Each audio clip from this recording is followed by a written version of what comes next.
This was a pinewood forest, 7.8 hectares that my neighbor cleared, and then he sold me the property.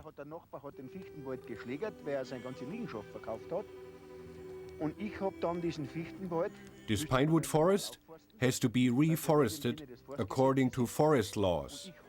I have terraced everything, reforested, and planted fruit trees. They didn't want to certify that as reforestation, but deciduous trees fulfill the same purpose. So I removed the tax on the fruit trees, because it says on them Hedelfinger giant cherry. If it says nothing, then it is Bronus avium. That's a rowan berry, and then it is a forest tree, and it's okay.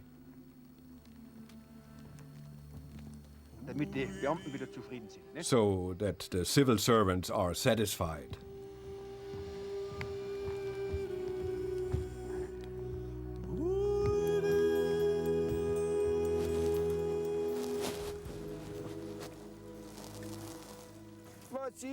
What's the matter with you? What's the matter with you?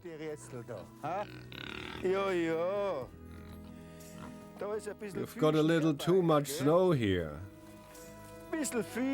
But we will manage that. 1 meter deep.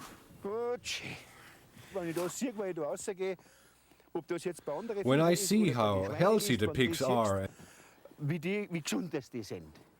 and with what joy and with what eagerness they feed and work, it's a delight. It's a real delight. How busy they are. How busy.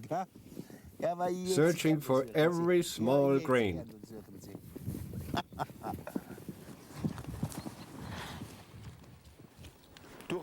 These are Turopolia pigs, a very robust breed that originates from Croatia. Maria Theresia supposedly introduced them at that time.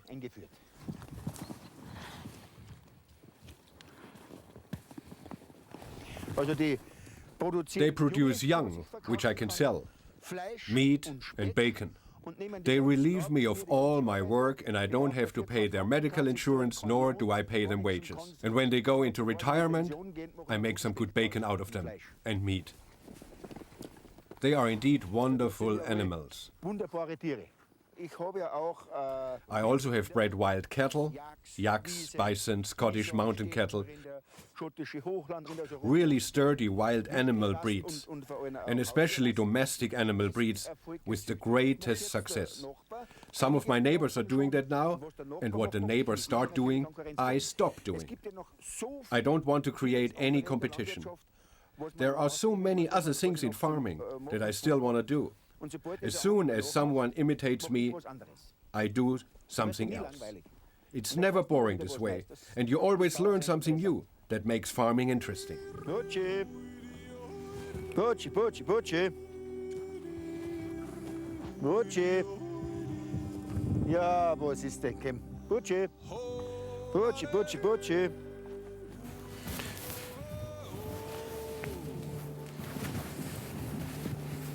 Haha! Guck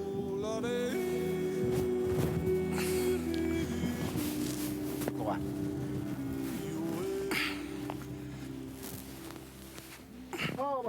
Oh, there is a view of the terraces. Die Terrassen. Wunderbar. Wonderful. As you can see, that is a beautiful area down there. Pear trees, apple trees, cherry trees. I sell the trees again. Asparagus, topinambur, different kinds of potatoes, and all possible kinds of vegetables are growing in the patches on the hills. That is forest devastation according to forest law. That's what they call it. Now with the fruit trees, that is reforestation with precious woods. What is really regrettable is the fact that the farmer is told what to do and is dictated to by the theorists how to cultivate his land and property. Subservience to government officials is a problem because the young farmers are taught to go to the government offices with their hats in their hand and to do what they are stipulated to do.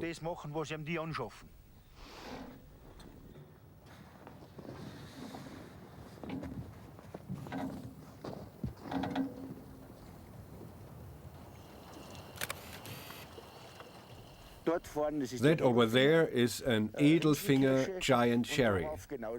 And over there, the different kinds of cherry trees, apple trees, pear trees, everything mixed together. That is agroforestry and permaculture. I terrace this from below to the top and try to plant fruit trees.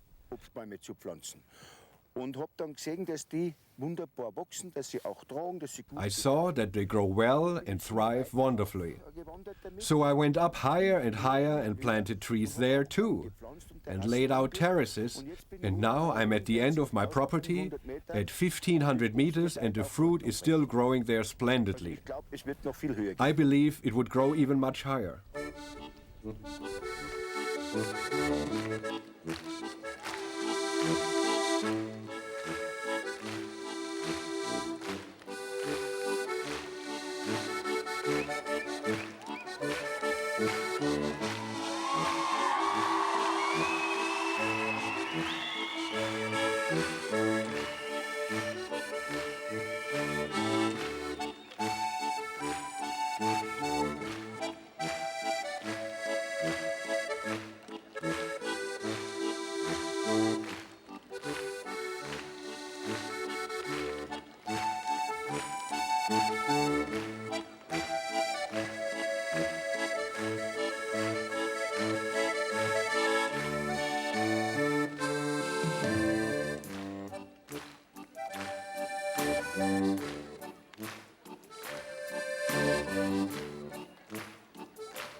Ja, das ist jetzt der ganze Berg so.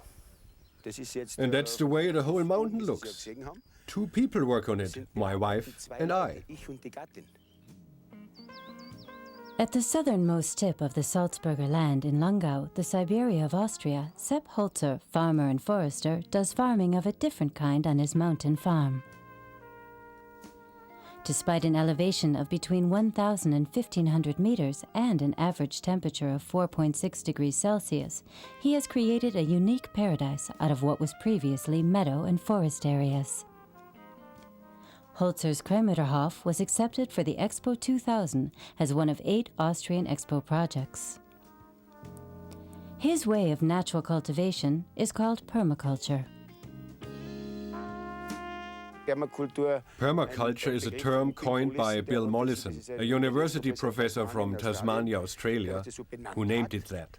It is farming in cycles, permanent agriculture, mixed cultivation with interaction, the way I farmed from early childhood on. Just a little example of what I mean by permaculture: the interaction of plants with other plants. Plants supply nutrients to each other mutually through excretion of the roots and sweating of the leaves. Added to this are the soil organisms in the earth. The earthworm is one of the most important co-workers because it brings all the nutrients from below to above. If life in the earth is okay, then the plants are healthy. If the plants are healthy, then the animals and humans are healthy too. And that is our foundation. Whoever destroys it and treats it irresponsibly needs to be told to his face promptly that that's a crime and he has no right to act that way, and he's too dumb to enjoy life.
So, da sieht man, Here da it ist can ja be alles seen. voll mit Pumpkins are everywhere. Wichtigste. The most important thing is the rock. Der Stein ist der It is a Wärmespeicher heat accumulator, a stove for the pumpkins in need of warmth. Kürbisse. The rock radiates heat at night, thus keeping frost Wehrt away. auch den Frost ab, legt sich And you der can Frost see wieder an. pumpkins growing all around the rock. Den ganzen Stein umwachsen die Kürbis. Wie mehr The Stein, more rocks, the umso more mehr fruit. Früchte. The roots regulate the moisture. Feuchtigkeitsregulierer, die Steine. That is a stone graveyard, as we say, where normally nothing can be sown or planted because normally nothing grows there.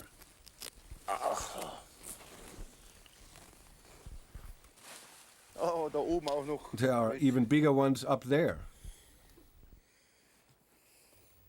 Diese Fläche I bought this area of 10.7 hectares from the Austrian Federal Forests in 1988. Forsten gekauft.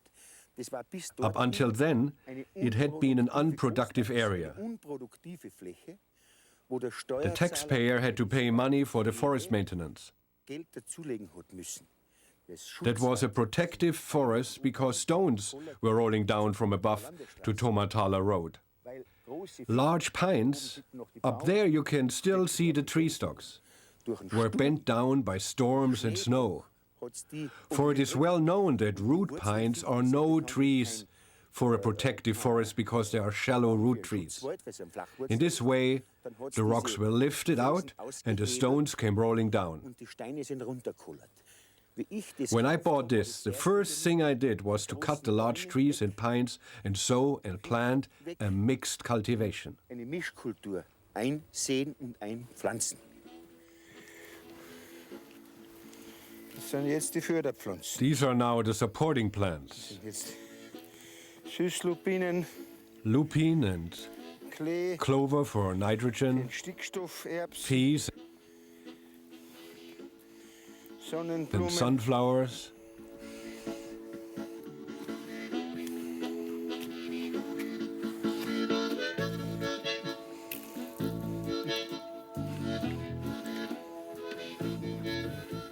Das muss man einfach You have to let zulassen. nature work for you. Arbeiten lassen Observe it. und beobachten. talk mit to den the Pflanzen plants. Reden.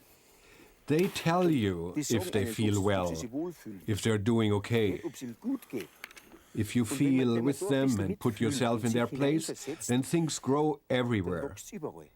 Dann gibt's keine Then there are no Gunstlagen favorable oder or Ungünstlagen. unfavorable spots. Nur mehr Only oder more or weniger less fähige capable Menschen, people die who was live in- in was in cooperation Kooperation with mit der nature Natur and not leben in und nicht confrontation. Konfrontation. Wenn man da rüber If schaut, you das look sieht over man there, jetzt you can die see the Winde, die obstruction Lawinen verbauen, they are building for avalanches Dort and hinten torrents. betoniert They sie are den cementing the whole gutter. ganzen- die ganze Wasserrinne That dort, is das wird cultivated betoniert, monoculture das ist from below to eine above. Monokultur von unten The wind bis tore oben. down thousands of meters there. Tausende von You can Metern, wo see da the rootstock still lying over there, umgerissen, die Wurzelstöcke and the sind snow alle crushed the auch rest. umgerissen And what did they und der do? Schnee gedrückt. Reforested another pine monoculture. Wieder Fichtenmonokultur. Und links To the left of where the crane is standing, they are now building some concrete barriers. Sperren, da sieht man You nur can only see a part of them. The project costs about $1 million, just so a few houses can be protected. But if you have farmed incorrectly for 30 to 40 years, 30, 40 you Jahre cannot change again in a couple of years, go back to natural methods. umstellen, renaturieren. The people's money is being Das ist turned into Volksvermögen, concrete was da there. betoniert wird. Jetzt geht es mehr darum, diese Pflanzen Now it is of real importance to convey these plants and this philosophy to a large number of people. das hat ja der That's what Professor Lötsch said to me when he visited me 5 years ago. He stayed here extra long with his wife and his daughter. We sat in this room and he talked to me about how important my work is for the future and for farming. Und für die Landwirtschaft He urgently recommended me to make my work accessible to a broad number of people. soll dies einem breiten Bevölkerungskreis zugänglich machen. Am Anfang I felt sort of funny at the beginning when a professor says something like that to you, if there wasn't a little too much praise in what he was saying. because he is such an excellent scientist. I know him from television, I know him from Hainburg, and how much he does for our environment and against nuclear power plants, against Zwentendorf. He works enormously hard for our environment. For this reason, I have taken his words very seriously and immediately did as he suggested.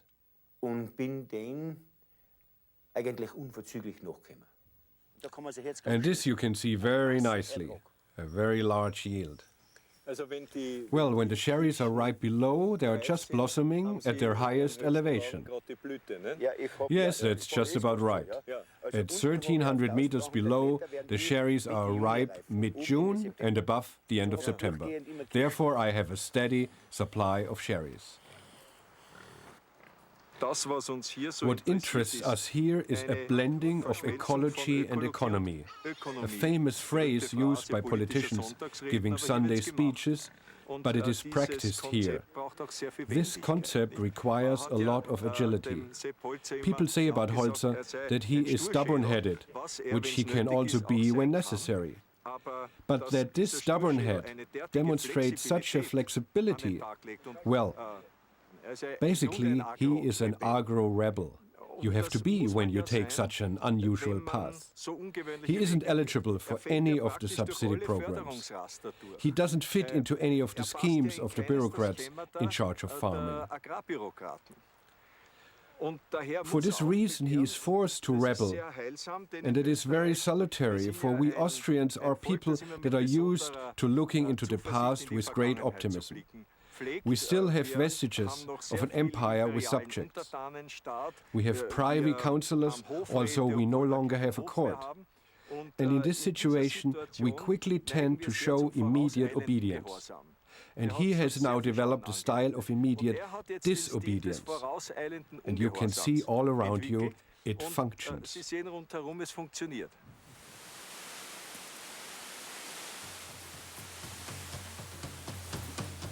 So now, Professor, we'll take a shortcut so we can still see the digitalis and alpine plants.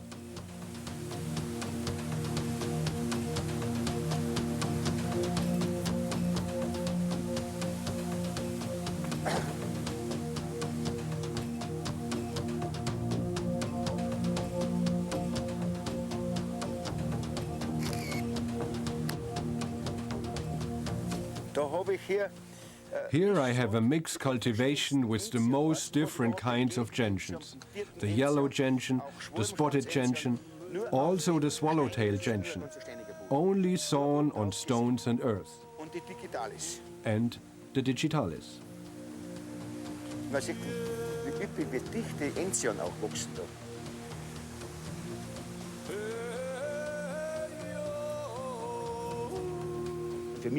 All of this was a garden of plants for me.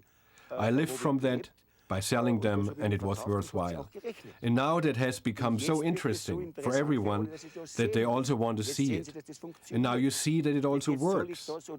Now I have named it permaculture because I was asked to call it that. I've only been familiar with the term permaculture for 3 years, but I have been farming this land as its owner since 1962. The many people who come here, like students, university professors, or schools of agriculture, laugh at first, but when they have seen and realized that it works, they are fascinated. In the meantime, there are real pilgrimages here. It is almost a reward when one is allowed to come here. One gets an appointment, is welcomed, and suddenly this tremendous man comes out of the door with a beard and a hat and takes a look at the round of people, makes an impression, and fires off with his stories. It is not just the reeling off of pieces of wisdom, because he knows every tree and branch here.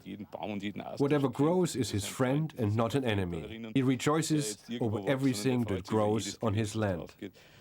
You get the feeling when he's standing there with his full frame looking at his nature. You almost have to say, then you get the feeling the earth, Holzer, the sky, they form a unity. He's simply a part of it. That's why he has such a lot of power. That's what I find so captivating about this man Holzer, that he doesn't keep his knowledge to himself, but shouts out his dreams into the world and tries to convince people with his activities, and that is simply fascinating. I leave all the branches where they are. Actually, one is taught to cut them all because that takes the juice from the tree and weakens the tree. However, that is completely false. When I leave the branches down there, then the rabbit has something to chew off, then the deer has something at his height. You can see it down there.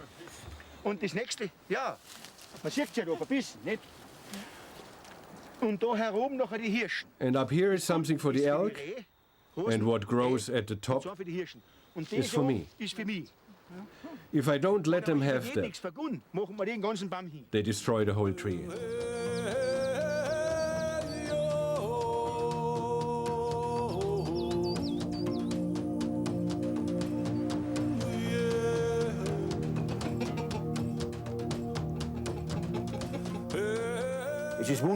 It's wonderful to feel the enormous interest and receive mail and calls daily.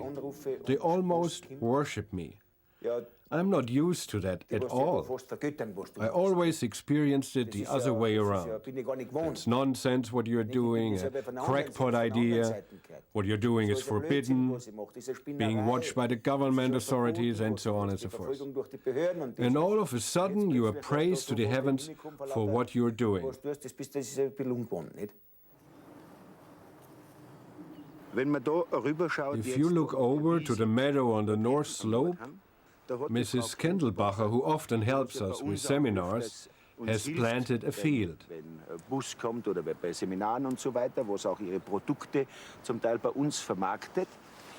She saw how everything thrives and grows, and as a consequence, made an attempt herself and laid out a mountain patch.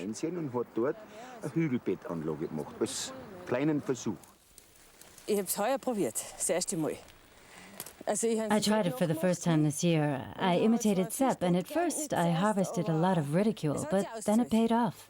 It's still terribly cold here in the spring. Actually, everything is still frozen and there's still snow. Still, I have a good yield.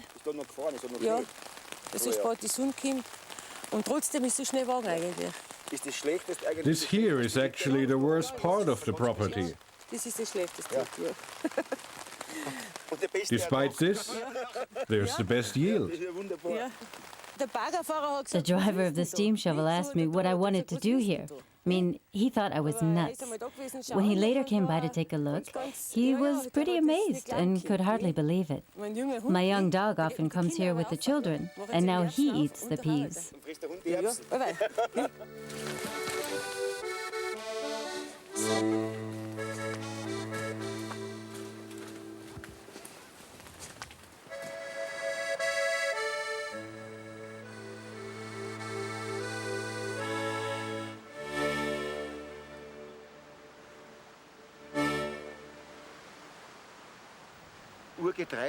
This is primeval grain. These are old cultivation forms that have been in existence for thousands of years. Every region used to have its own grain. And this grain is considerably more efficient, does not require so much care, no fertilizer at all. This straw has much better use in short-stalked variety that is normally used. The straw is more valuable, the grain more valuable, and it has its task within the plant community. It hardens the ground because the roots are very strong. Above all, this grain grows on the poorest soil. It wouldn't grow on over-fertilized soil. It would decay, for it is a pioneer plant.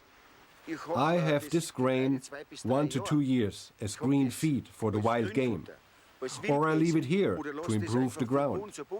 Then It will be gleaned next year. In any case, it's worthwhile.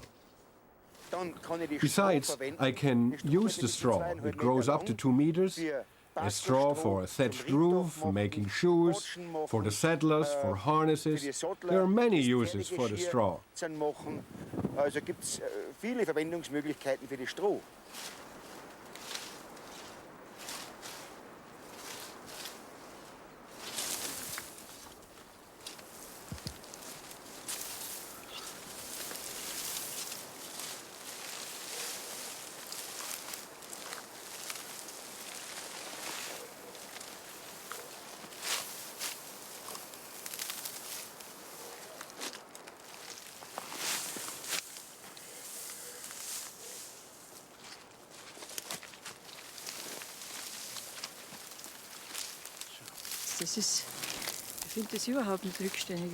I don't find it out of date at all. It brings back memories of my childhood and youth. Und dann die Jugend ist, ja, und dann zu Hause vor allen Dingen, nicht? Weil wir waren auch am Berg We lived in the mountains too. war ganz extrem ab uns. In der heutigen Zeit... Nowadays, when people look at us, they say we're crazy. You don't need to wonder when people say you're crazy. Nowadays, people don't farm like that anymore. You have to ride around in a combine harvester all over the place.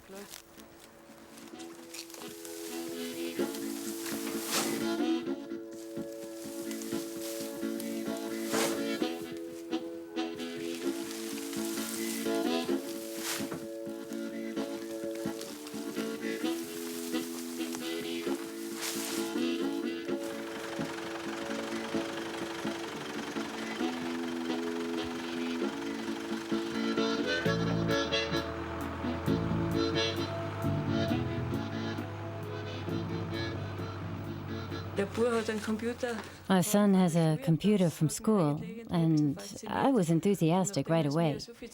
And because we have so much to write, I said to myself, I'll have to try it. Then it turned out that a computer course was being offered in Tamsvik. I registered for it and was shocked to find myself the oldest. But it worked out fine. And I must say, I'm really glad that I did it. This is my idea of our farm. We had a few photos which I, because we don't have a scanner ourselves, had scanned in our computer shop, and then I made this here.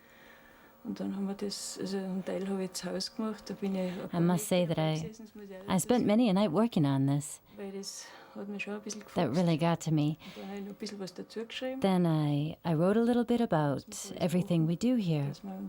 Garden designing, permaculture, seminars, agroforestry. Yeah, that's just about everything.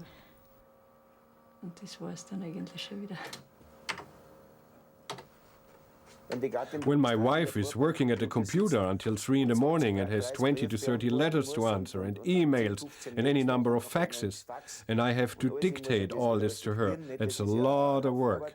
You sit there night after night, for no one is so impolite as to not answer his mail.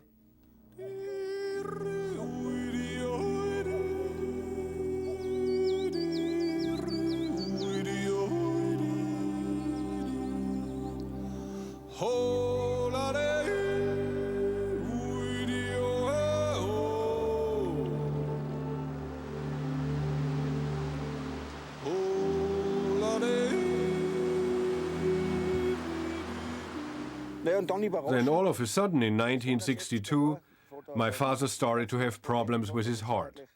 His health wasn't too good. If one of the boys wants it, he'll turn over the farm. That's what he said. That happened rather unexpectedly.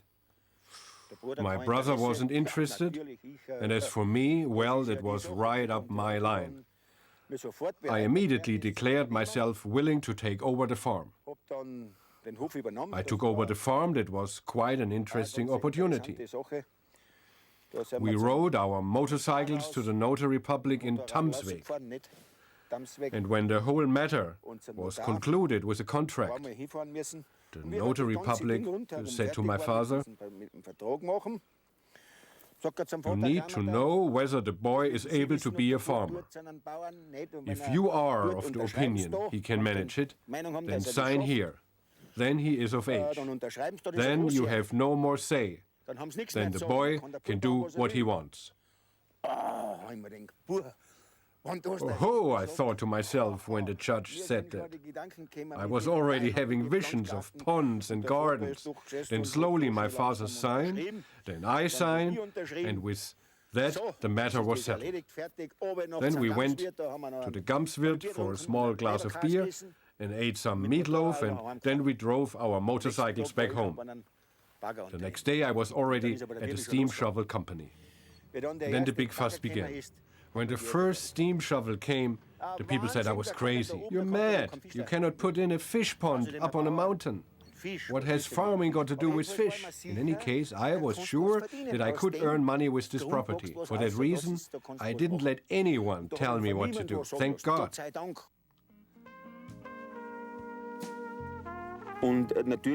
Of course, my parents, especially my father, they were reproached at the local inn or at the village square with, "What is your son doing?" Whereupon he had to defend himself. He said, "What can I do about it if he wants to do this?" He sided with the others more than with me. But then the time came when I was successful.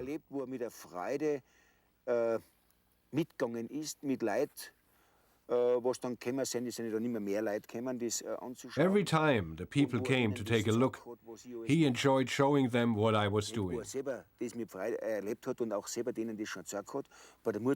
same with my mother. They were always afraid if that was right of me to be so risky. Right away, I bought the whole meadow and the entire forest from my neighbor and then constructed a road, a pond and a house. It's an enormous amount of money. Their whole lives, they didn't invest as much as I did in a couple of years. That has to be understood. They were just worried that I would fail. They wanted me to be successful.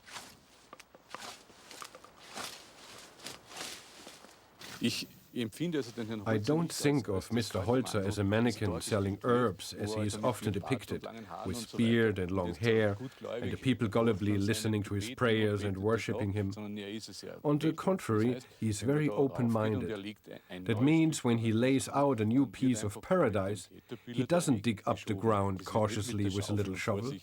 Sometimes he can be tough in the way he works the land. But first, he takes a look at nature and reflects where it can tolerate a wound, where he can change something, where he can, as he calls it, return to natural methods.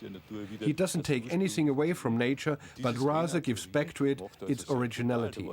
I was surprised when I saw him working for the first time and how he proceeded with the caterpillar when making a new road. Well, he's not that delicate with nature after all, but the wounds heal remarkably fast.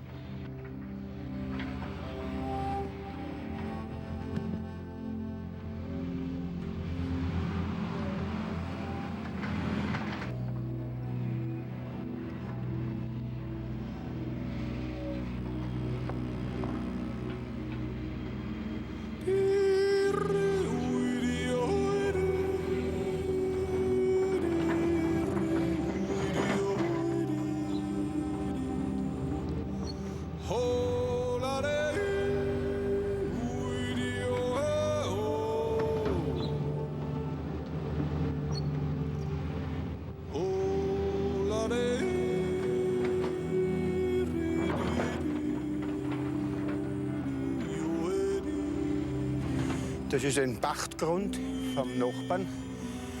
Der hat mir das That is a leasehold, which a neighbor offered me to farm freely for 30 years, 3 weeks ago. Of course, I agreed to do so immediately and integrated it into the wilderness culture. gleich mit eingebunden in die Wildniskultur. Und jetzt hat man And the young owner said I could use the land for farming as a permaculture. He was concerned to use the land for more than just as a grazing ground for sheep or cattle. Für diese Bewirtschaftung als Permakultur. He looked at my property several times. He liked what he saw so much that he said, "You can have my land too." I have developed it with terraces that simultaneously function as vegetable patches and roads.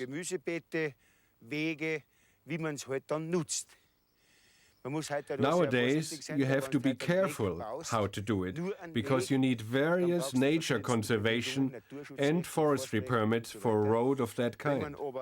But if you do alternative farming with terraces, that has a great advantage with respect to soil erosion. This is understood too little. The soil doesn't erode with heavy precipitation because the small elements form a deposit. But that's difficult to make the civil servants comprehend. For by law, a permit to clear woodland is necessary because it deals with a forest. And they are not familiar with farming methods like permaculture and agroforestry.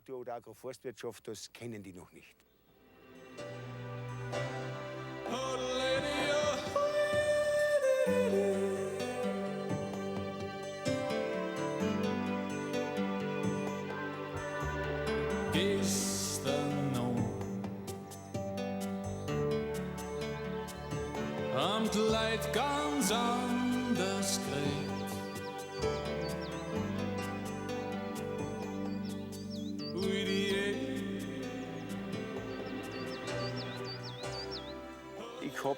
There are some places where I simply have the feeling that I can build up my strength and rest and relax. I sit down on these places that give me power, or I lay down. There are certain trees, a large stone, a rock, or a spring.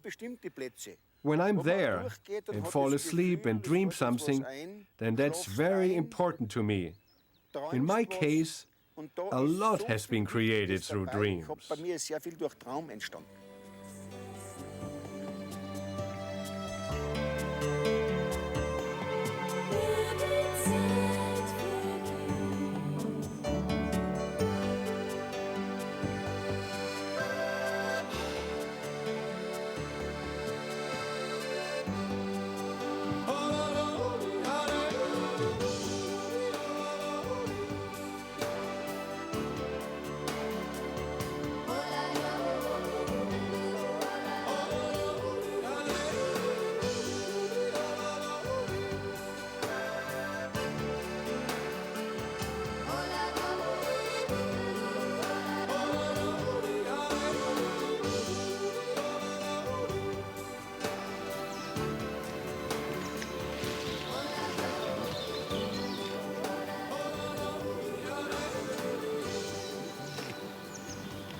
Now we got some trouble again. One of them is chasing the others.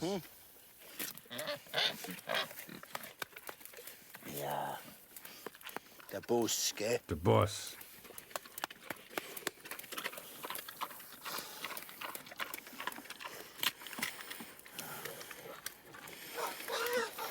Ja.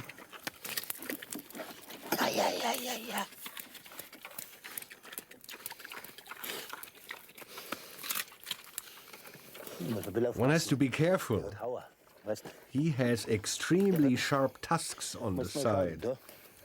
6 Seiten. Und die sind ganz scharf. Es ist nur gefährlich, wenn eine Sau zubekommt. Dangerous when a sow comes. Fighting over the feed Wenn starts. sich die Sau wohlfühlt oder das Tier wohlfühlt. When the animals are happy, then you get healthy products. Und nicht, dass I'm not das about to lock up the animals and play prison warden and feed my prisoners in the barn. Und die brüllen And they und are schreien bellowing und and so. screeching in the barn while the sun is shining outside. Können nicht aussehen.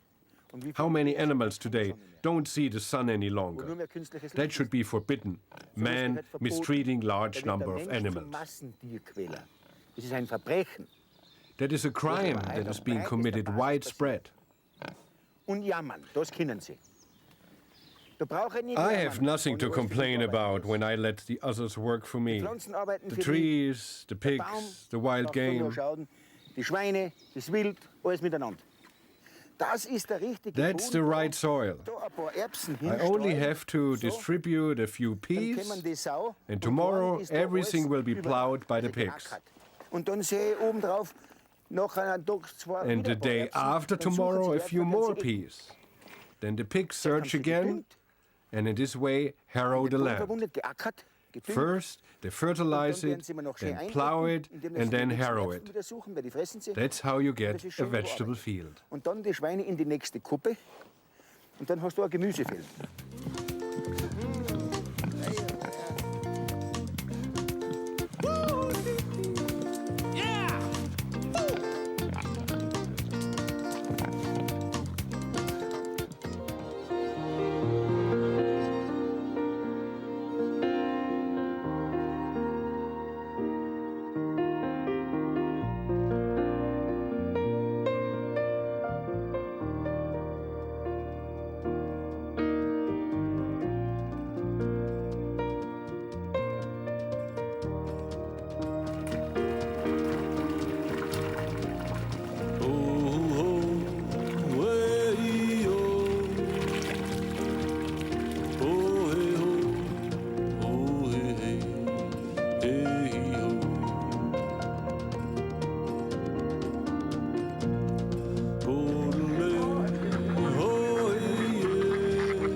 What do you think? Is it all right? Excellent. All right. So first of all, I need to warn you all, MCAT is filming today, the Q&A section. So if any of you are afraid of MCAT filming yet, now's a good time to make a run for it. My name is Paul Wheaton. I am a permaculture designer. I did my advanced training with Sepp Holzer. I'm also a permaculture instructor. Just got done doing a few days over in Washington State. And now is our Q&A section. And if you don't have any questions, I've got things I can yak about from what I just saw. So does anybody have a question?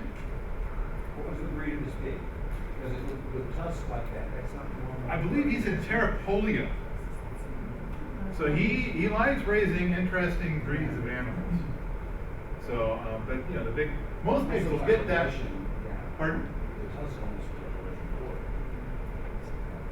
like I think almost all pigs have tusks like that. It's just that usually what happens is that when they're a piglet, the farmers will take a pair of pliers and rip out those what they call needle teeth. I prefer to leave them in. And then they get these tusks and just be careful. So now I think another big difference is that if you're going to raise pigs in such a way as what we're used to in the United States for factory farming, that you're going to have pigs that don't care for folk much. On the other hand, if you're going to raise your pigs whereas people and children interact with the animals fairly regular, then the pigs kind of see you and they think, oh, they bring me candy. I love these guys. So it's usually when I had my kids down with the pigs all the time. Not a problem, ever. So, although I imagine that if you didn't feed them much, or if you didn't have food available to them, I don't think I'd want to be getting in there with them. I always usually use 1 or 2 strands of electric around my pigs. And I always figured that if coyotes got in there, that'd just be less they'd have to eat. Well, they'd eat the coyote. So, pigs look out for their own pretty well. Yes, sir? This has, I couldn't help but thinking of a place called Findhorn. Findhorn is a community, I believe it's in Scotland. Yeah. And I believe that their population is now over 1,000. And while Findhorn, I'm sure they're practicing permaculture, what they're famous for is their intentional community stuff. If you want to talk about community, I think Dominor is much closer to Sepp's place, and is probably even bigger than Findhorn. Is that? So I know I'm not answering your question. No, I'm not sure if you had a I haven't question. heard about it for decades, so I just didn't, it just made me think about it, so I just asked. Okay. Yes, ma'am. I'm curious where this movie was made. I am not certain, but my impression is, like when I saw Sepp a year ago, he said these are over 10 years old. And so I'm guessing about now, maybe 12 years old. That's my guess. Yes, sir. How many total acres is he stewarding? When the films were made, he owned about 110 acres. But he's been having people give him land. And then also, one of the things he mentioned in this film 12 years ago is somebody said, I'll give you a 30-year lease on the land, so I still want to own it. You have a 30-year lease on it, and I'm going to lease it to you, and it was 5 hectares, which then works about 15 acres. He says, I'm going to lease it to you for like $1 a year. So then Sepp could go in and do his thing, and he had some really awesome stories about that happening and how they kind of snuck in and seppified the land overnight. Like they started Friday night at 5, knowing that the government offices closed at 5. So by the time they showed up, he was kind of like, oh, well, you don't care for what I'm doing. Well, it's already done, and you'll find that we've filed the appropriate paperwork and everything. So I don't understand what all the confusion and upset is about. He's, I mean, if you think about it, let us suppose for a moment, now this is my obnoxious opinion, that this man is doing more for healing the planet than anybody else alive today. So let us suppose that there were people that had a certain industry that might collapse if people started doing this. They might get the idea that they would like to impede his progress. Oh, yeah. So he has been impeded a lot. And I think it's unfortunate, and I really hope that, I mean, think about it, this film's about 12 years. Who's seen this before tonight? Who's seen anything like this before this year? Anybody? Who was here last week? Just out of curiosity. All right, thank you. So, did I answer your question, or am I just rambling? A little of both, maybe. Next question? Yes, ma'am. Does he have more regulations and permitting to deal with there than we would do the same thing in the US? I would say that the amount of regulations and stuff going on there are pretty comparable. There are some things that are worse and some things that are better. On the other hand, it seems like there have been some regulations that have been made that seem to be custom fit just for him. So he is constantly finding ways to swim around. He has paid more agricultural fines than any other farmer in all of Europe. And in the meantime, just like here, most of the farmers in Europe are farming with subsidies. So they get more than half of their income from the government to grow particular crops or not grow. Yeah. Can you talk a little bit about the soil conditions? I noticed when the digger was there, that seemed like a fairly fertile soil, even with the rocks. While I get comparing that soil to the soil we get here in the western part of the Rockies. It varies. So the soil that he has there, when we watched one of the videos last week, we saw a lot more variety of soils. We saw the digger go into some places, and it was total gravel, which is a lot of what we're used to here. But at the same time, you go into some places and there'd be a lot of soil there, which we have here too. Now, if you go to a forest right now, and he covered that a little bit last week, but the thing is that he would refer to most forests that we have here, which is the same as bio-death. That there's no butterfly, no bird, it's like a lack of life inside of this monocrop forest. But when you dig a lot of that up, I mean, there's been needles coming down for so long, and at the same time, the soil is so acidic that there's no earthworms in there to consume that, which is really kind of something that the conifers need. They depend on to live. They need to toxify the soil to keep the earthworms out for them to do their trick. And so now there has been a build-up of organic matter. And so then when you go you till into it, then like the top 6 to 8 inches, that's nice soil. Then you get down to subsoil, it's like, that's gravel. Does that answer your question? I would say it's pretty comparable, but of course, it would require a great deal of analysis to really say, we have 27% of a sandy loam here, this kind of, and then they have 22% kind of thing. I think it's going to be fairly comparable. I mean, it's the Alps. We're in the Rockies. So, next question. Yes, sir? Speaking of those ecosystems, a lot of the permaculture I've ever seen is done more in the tropical areas, and this is one of the first I've seen in the far northern region, and I think there's some in the northwest, but can you kind of relate to other permaculture that would be related to our ecosystem? So to answer the question, there are a lot of permaculture efforts going on that are not in tropical areas. There are a lot that are in tropical areas. Earlier we were talking about Fukuoka, and he's in, I think he's in a semi-tropical area. But it does seem like, Costa Rica, a lot of permaculture. In Hawaii, a lot of permaculture. But no, I have to say that, for example, the Pacific Northwest, the premier permaculture farm is the Bullock Brothers farm out on Orcas Island. They get 16 inches of rain a year. They get down to about 10 degrees above most years. They can get a little lower on some years. They're doing some interesting things, but nothing close to this. I visited a permaculture farm in Colorado. It was at an elevation of about 9,000 feet. While there has been permaculture courses taught there every year for 20 years, I wasn't very impressed. I do know that there's something in Idaho I haven't seen. I know that there's several in Oregon, and in Northern California there's quite a few.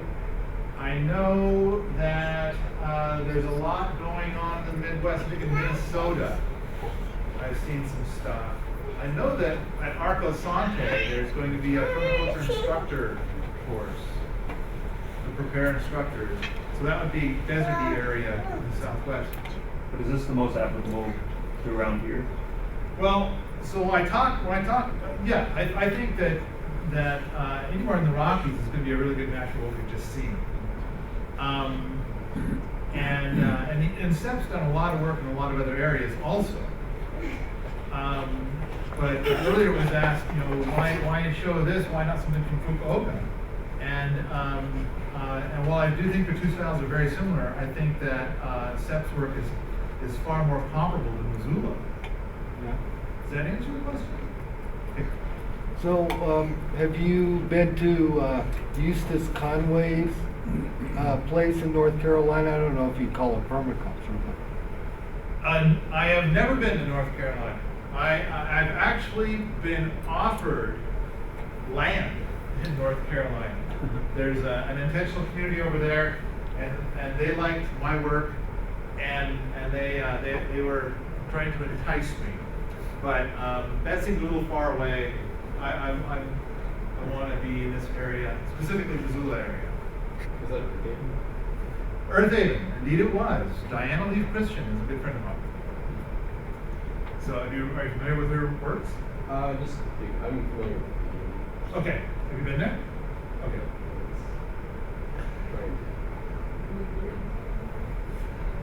Oh, that is an excellent question. What was it? She wants to know if I'm doing something here. I'm doing this.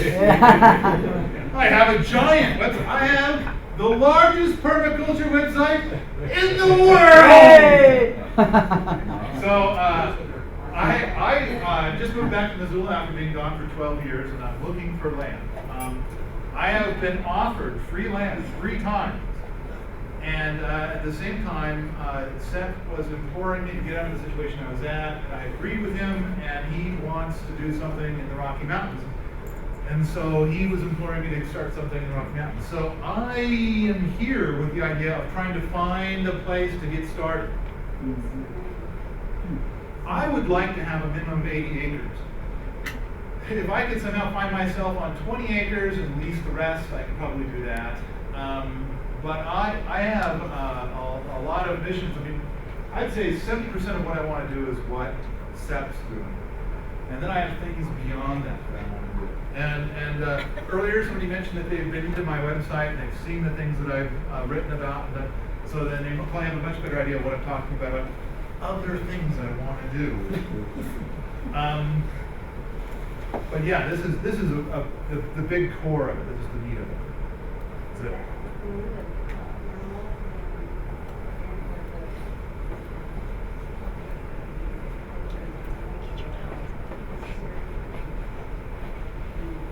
You know, you could find a lot of people that would say that it is not necessary to include the animals, but I would argue that it is exceptionally beneficial to have the animals there.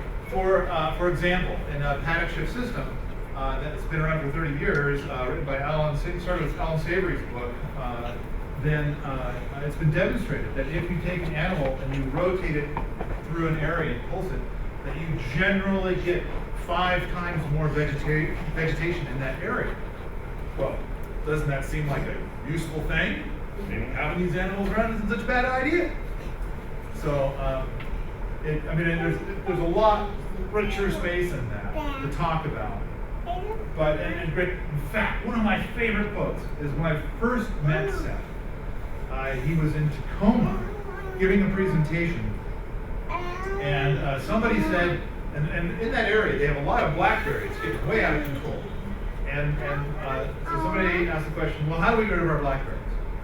And Sepp said, put a strand of electric around it, put pigs in there, they'll be gone before you know it. And then some guy in the back said, yeah, I'm a vegan, and I'm like, I'm not going to raise pigs, so what do I do? And Sepp said, then you must do the pig's work. Next question. No, next question. Who's got another one? Bring it on.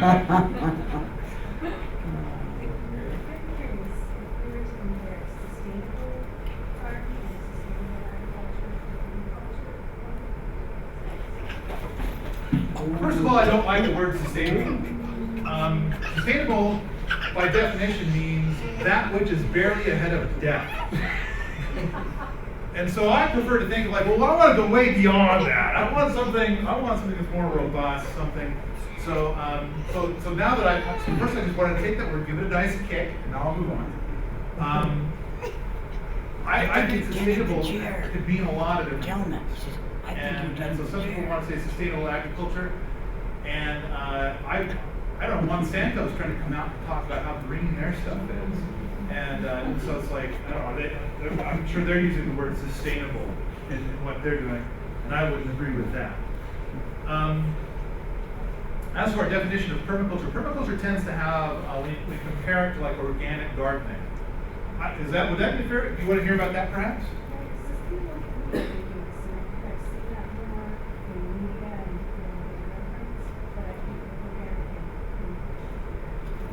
So I think organic practices is everything's planted in rows. And permaculture never rows. I mean, you might plant some stuff in a row just so it's like, well, I don't know what's going to look like when it comes up, so I'm going to stick a label on it and plant it in a row. So when it comes up, oh yeah, that's that stuff I planted. That's what it looks like. Okay. But usually polyculture is an important thing. I mean, we saw a lot of polyculture here. In this video, I don't think there was much mention of plant families or plant guilds, but usually the idea is that you'll plant like 50 different things all together. One great, I mean, you'll fling the seed you'll mix it all up and fling it around. Then what happens is that, suppose you have carrots, and you have a row of carrots, and the next row over is also carrots. It's a field of carrots. Each carrot needs stuff in order to grow. We could call it nutrients, but I mean, like, our knowledge of what a carrot needs is pretty limited. And we're still learning all the time. I mean, we can't even figure out what people really need. We're still arguing about that.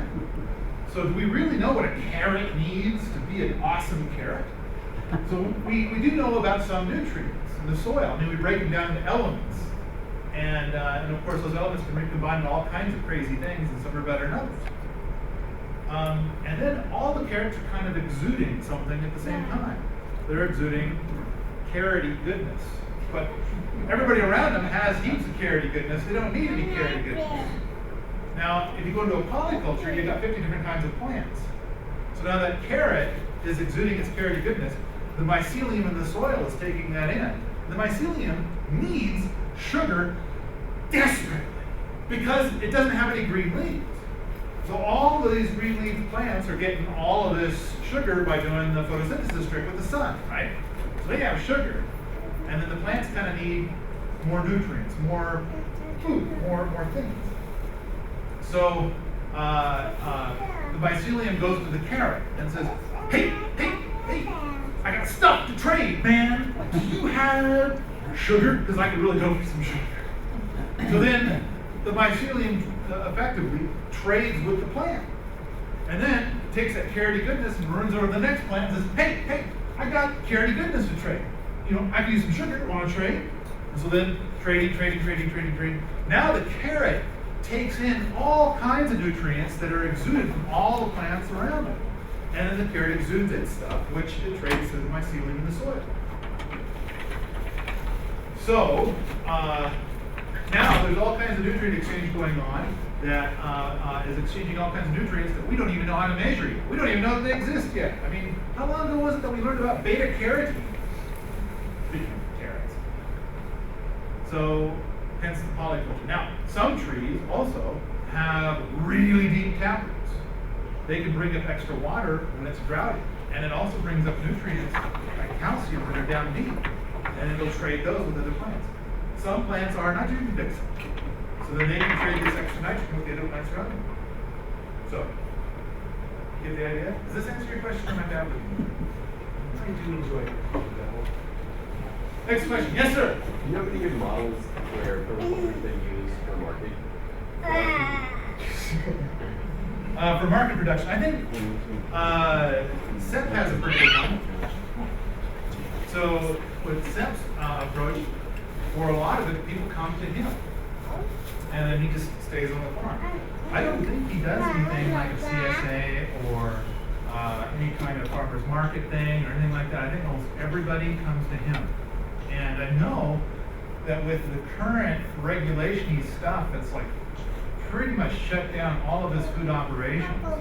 That his current system is that he treats it like a theme park.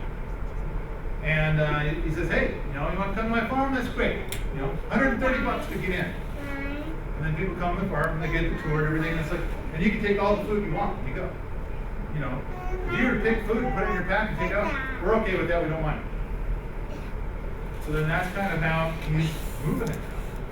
Whereas before, in an earlier video, the video we showed last week, it showed a lot of farmers or a lot of chefs coming to his land and taking over what he's done. So what did Harvest Day look like?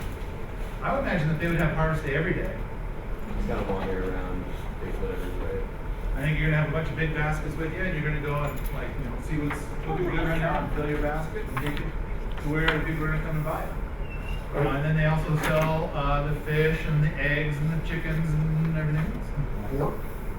I think, no, there's one more video that I'm not showing. So I've got 5 videos. We saw 2 last week. We saw one, we're going to see another one soon.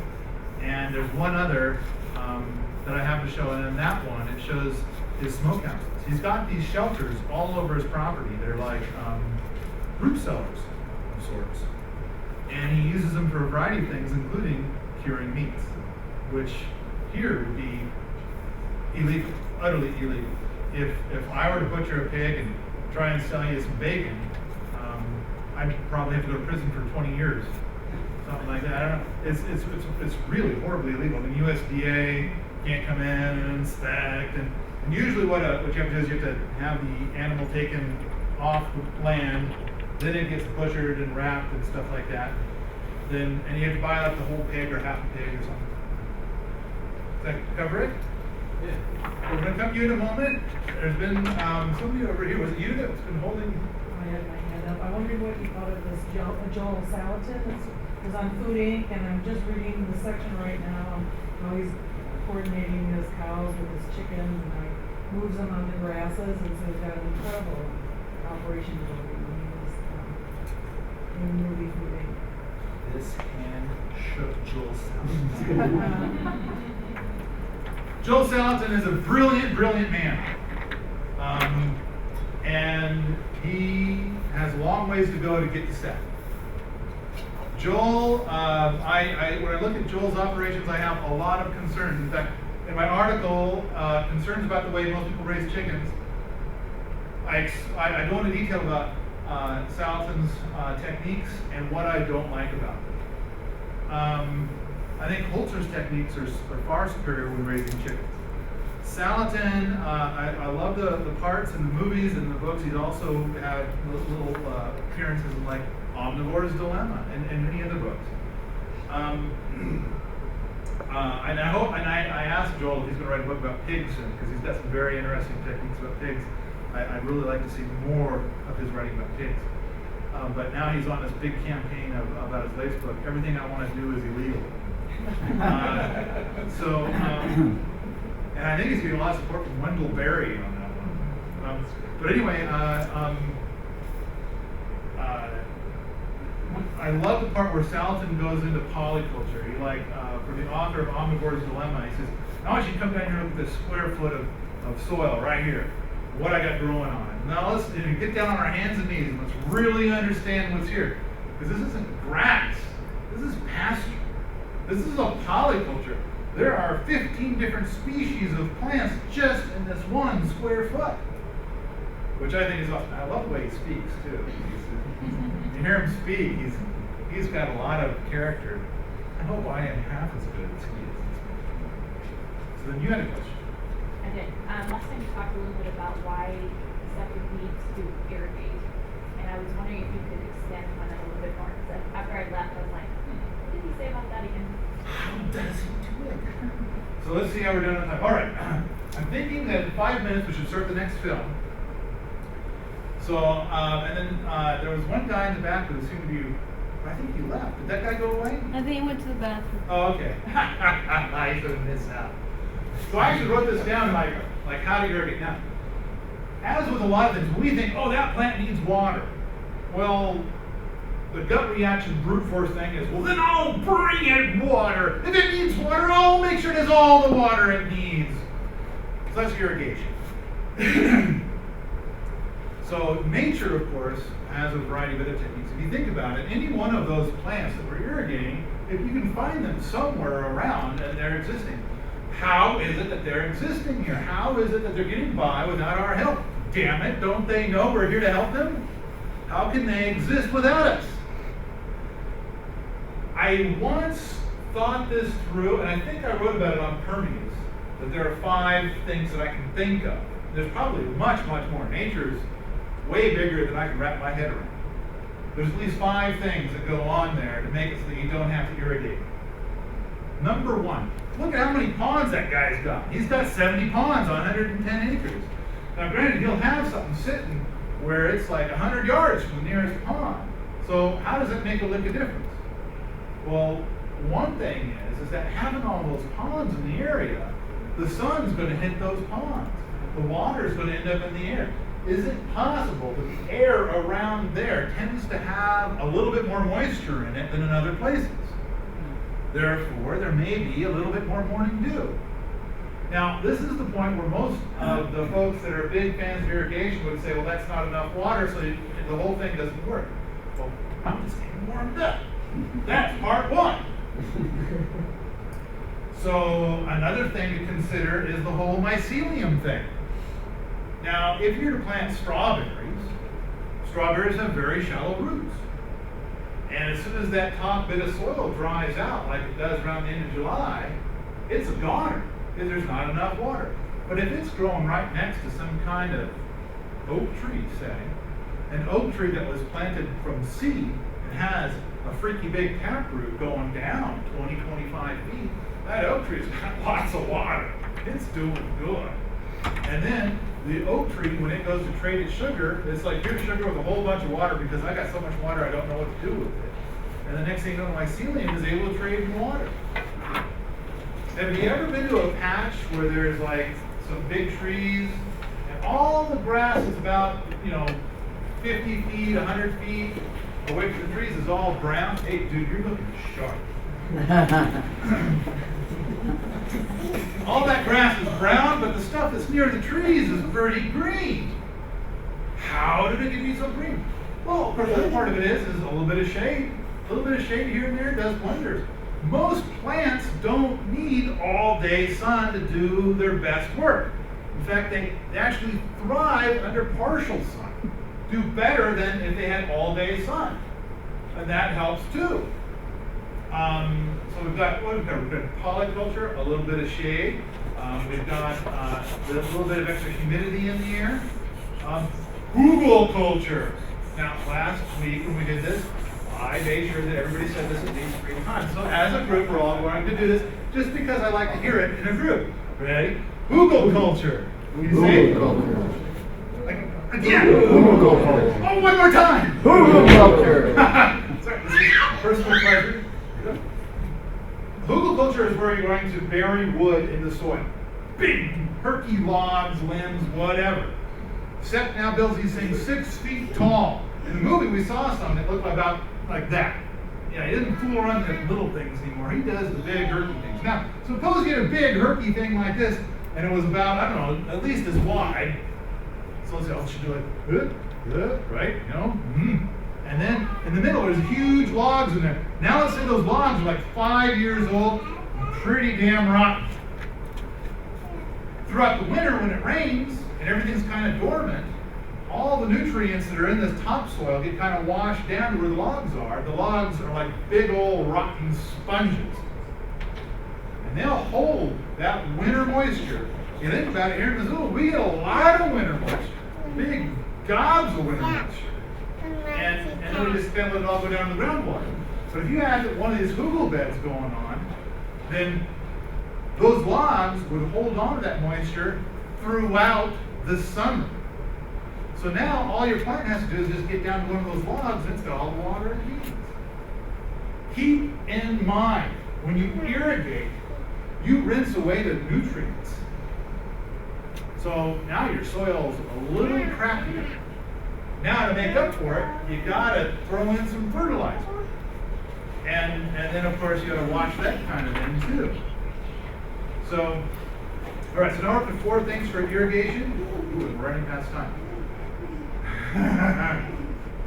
So the last thing, Sepp points out that when a plant gets heat stress, curls its leaves a little bit.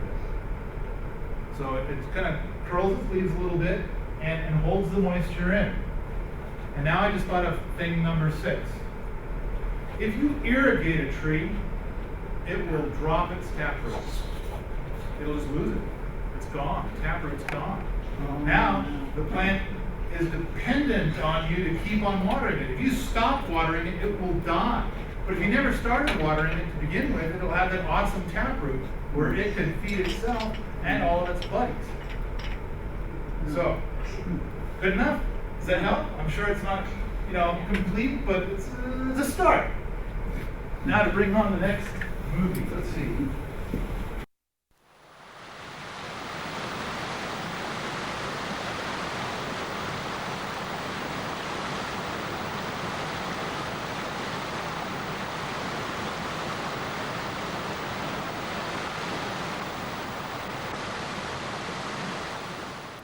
Water, life-giving element. Using this resource properly is a decisive factor in the future of our planet. Zukunft unserer Erde.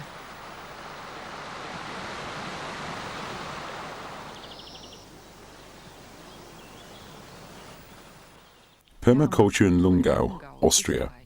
For 40 years now, Sepp Holzer has been practicing the principles of natural farming on his land. Over the space of decades, a diverse terrace and pond landscape has been created. 40 years ago now, Sepp Holzer realized the importance of water in a functioning ecosystem. Hat Sepp Holzer bereits vor 40 Jahren erkannt. Ursprünglich habe ich ja das Wasser gekauft für die Nachbarn. I originally bought water from my neighbor and diverted it here. I only had a small source, so I diverted it here using approximately 8 kilometers of pipeline in total from where I purchased the spring from my neighbor. Pasture land that they drained, diverted the water. I collected the water at its source and piped it here. Then I built ponds, biotopes, water gardens. And as time passes and one observes everything that happens exactly, one realizes just how much can be gained. Im Laufe der Zeit kommt man eben drauf, durch das genaue Beobachten, was sich daraus alles machen lässt. Ponds full of fish on alpine slopes, an unusual sight at this altitude. Sepp Holzer has created over 70 ponds and wetlands with a water surface of approximately 3 hectares here. How does a farmer get the idea to create fishing ponds at an altitude of 1,500 meters? Wie ich meinen ersten Fisch gesehen habe, das war in der 2. Klasse Volksschule. Und wie den ersten Fisch gesehen habe, I saw my first fish in the 2nd class at elementary school, and as I saw my first fish, a brown trout in a tench, I was filled with enthusiasm. I had never seen anything so beautiful. I was so fascinated that I kept a couple of small fish in the trough of our well for a few weeks. A little later, I dug my first fish pond with my bare hands. And when you make something with your bare hands at the age of 7 or 8, you develop a very different relationship to water and to the animals and plants. Through the burrowing, discovering things by yourself, then you start to search. And so you see where the source is. That's what you dig for. And then, after taking over the farm in 1962, I built ponds with a greater circumference and capacity, because I've been waiting to take over the farm and plant gardens, because even as a schoolboy, I'd had some great experiences with my small garden, and I wanted to create a couple of ponds too. And that's how it all started, how all these ponds have come about. Weil ich schon gewartet habe drauf, wenn ich den Hof kriege, dann werde ich Pflanzgärten machen, weil dort habe ich auch sehr gute Erfahrungen gemacht, schon als Schulbub mit meinem kleinen Garten. Und dann werde ich ein paar Teiche machen. Und so hat sich das entwickelt, dass jetzt da die ganzen Teiche eben entstanden sind. Sepp Holzer has developed his own method for creating a pond, whereby you can make the ground watertight without the use of plastic film. Das muss man durchrütteln, also mit dem Bagger das ganze Material, den Lehm und das alles, was ist. You have to shake everything up using the digger, the loam, anything that's around. Really knead it all up, meters deep, so that no clumps of soil remain, because the clumps, the solid stuff, are easily eroded, washed away. You see it with the pigs and the wildlife. The muddy pools where they wallow, roll around in the mud. They know where it's moist, and by wallowing around on the ground, the material compresses and the water remains on the surface, muddy pools. The digger is used because it's bigger, but the method is the same as that of the animals. Really knead it all about. Then the ground material sinks into the water and solidifies. Ähnlich so wie es die machen, nur weil das größer ist, macht man es mit dem Bagger, aber dieselbe Methode. Mit dem Baggerlöffel richtig kneten und durchwühlen. Und dann sackt es mit dem Wasser ab und verdichtet.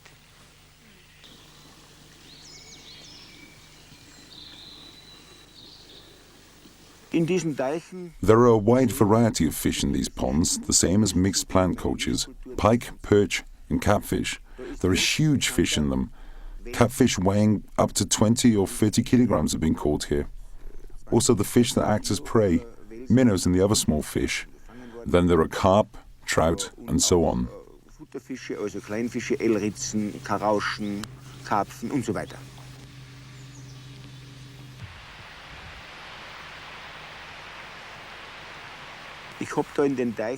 I've worked tree stumps and stones into the pond to a depth of 5 meters, introduced many rooted areas. It's important to understand the animal, assure that it's not permanently on the run. The pike and catfish can't penetrate the root mass and the minnows feel safe in there. If they're permanently being hunted, they're unable to endure the consequent stress and they die out, or they get eaten.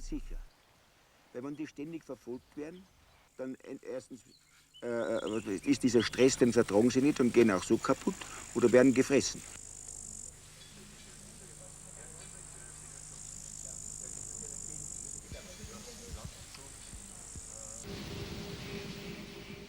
The larger fish, the predator, has to penetrate the thicket, but the smaller fish are quicker and can hide themselves. The predator isn't able to eat them all, otherwise the lake will be empty in next to no time. If the big fish have it too easy, eventually they'll starve because there's nothing left to feed on. Then the system breaks down and I have to do all the feeding, and that's a lot of work.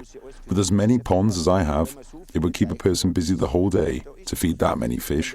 So if one has to feed the fish, it's a lot of hard work and the feed costs money too.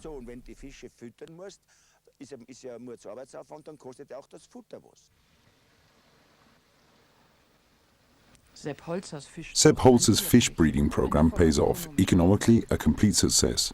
The fish don't just land on the plates of the Holzer family, they're also very popular with connoisseurs from the surrounding area. This is the last stop before the kitchen. In there are rainbow trout, brown trout, char, pike and various other types of fish that I introduce into the community. And keeping them so calm, as you've already seen, is easily done. All that's needed is a little obstacle. For example, these mossy tree stumps. They calm the fish, allowing the predator and the minnow to tolerate each other. They're all in there. Look down, there. Rainbow trout, brown trout, pike. That's the work of the tree stump. If that wasn't there, they'd all be nervous. And then they whiz about.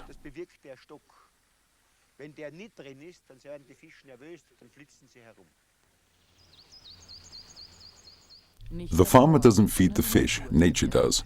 A multitude of small life forms act as nourishment in Holzer's ponds. Water insects, frogs, salamander and plankton assure a sumptuous feast.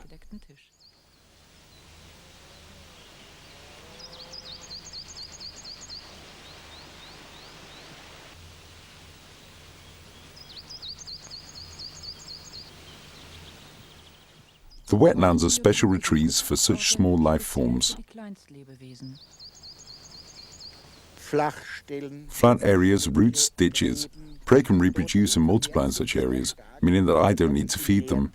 And when this is all interconnected, in the event of overpopulation, that can arise there, whatever there's too much of moves on to the next lake and spreads out there.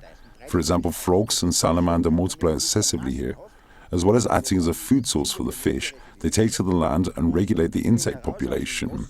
Then on returning fat and round, they'll in turn be eaten by the trout or a pike. Dann wieder rund und dick in den Teich und werden dann von der Forelle oder von dem Hecht gefressen. Nicht?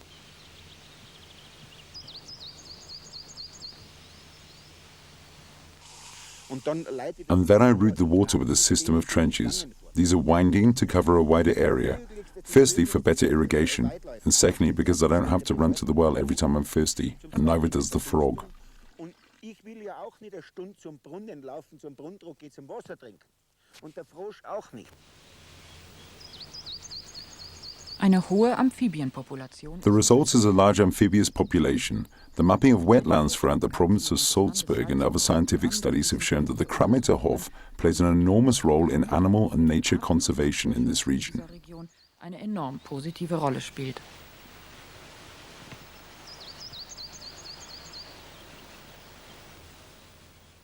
Each and every biotope and pond is interconnected through a complex system of waterways. Miteinander verbunden.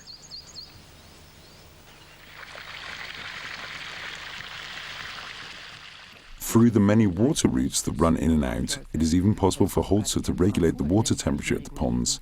He introduces more or less water into the lower lying lakes, depending on what's needed. Warm water from the flat lands, cool water from the deeper lake areas.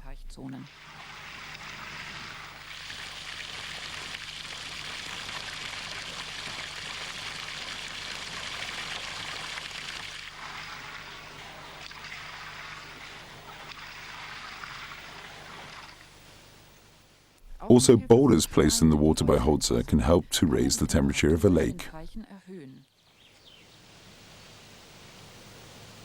Die Steine werden von der Sonne erwärmt, geben die Temperatur auf. The boulders are warmed by the sun and give this warmth onto the water, and if there is only a light flow of new water and a lot of flat areas, boulders and roots, the water can really warm up in there. It can reach a temperature of 25 degrees, the outside temperature. Up here on alpine slopes with that water, Da habe ich eine Temperatur mit 25 Grad hier auf der Alm herum mit dem Wasser.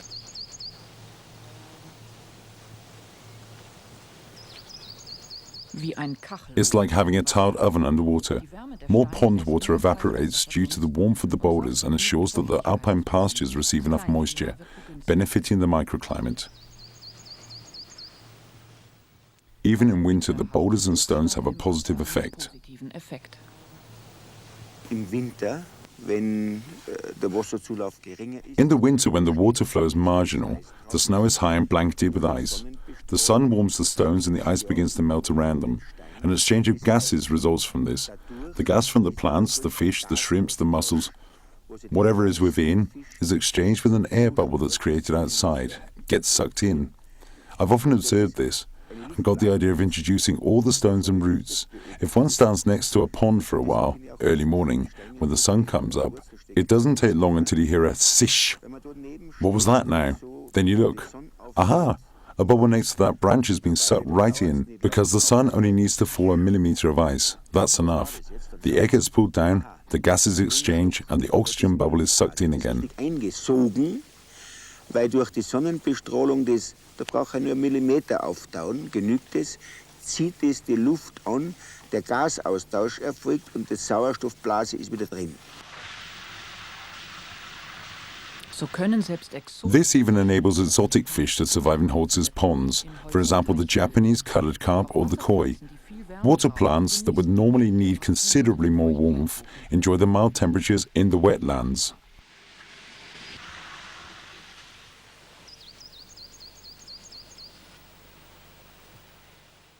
The special microclimate on the mountain slopes is also created through the careful positioning of the ponds. Wenn man das hier so sieht, ist der Teich da so hereingebaut. If one looks, one can see that the pond is positioned there. Behind is the slope. There you'll find spruce trees, and that's where I have the most warmth. If I build a pond in an exposed area, on a hill, what happens there? The constant breeze takes my moisture and warmth away from me, cools the ground material and the water down, and right from the start, only half as much grows within. It's the same on the terraces. Turn everything against the wind as much as possible, and use the sun as effectively as possible, create a sun trap. The sun shines on the water and the warmth gets reflected off. Thereby I get double the use. I get the moisture from the water and I get the warmth. The terraces and the lakes trap the sun. Das reflektiert die Wärme und strahlt wieder ab. So habe ich diese doppelte Nutzung. Ich habe die Feuchtigkeit vom Wasser und ich habe die Wärme. The terraces and the ponds trap the sun. It's reflected off the water and warms the neighbouring slope, a heat trap that assures lush vegetation on Holzer's terraces.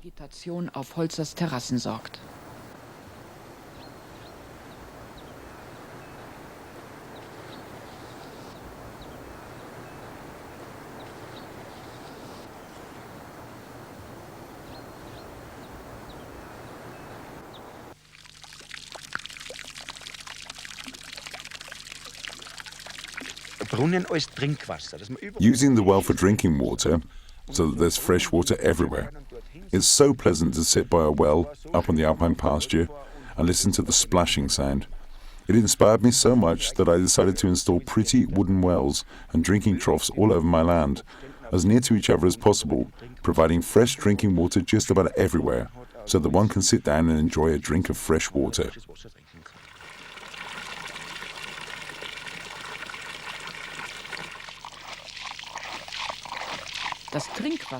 Holzer pumps his drinking water to the alpine slopes with an ancient system that requires no electricity. Also diese Wasserpumpe, Witter, das Wittersystem ist ein... This water pump, Widder, the Widder system is an old system. The Widder works with pond water from the shrimp lake and pumps pure water from the source through the supply pipeline to the alpine pasture land. Approximately 1 to 10.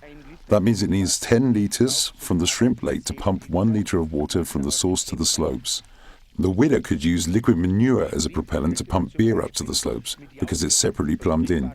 It's possible because the one has nothing to do with the other. Wäre möglich, weil das eine mit dem anderen nichts zu tun hat.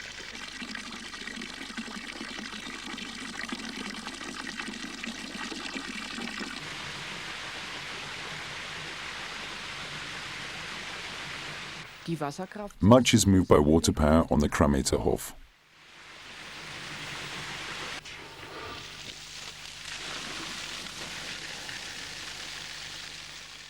Holzer uses water to generate environmentally friendly electricity.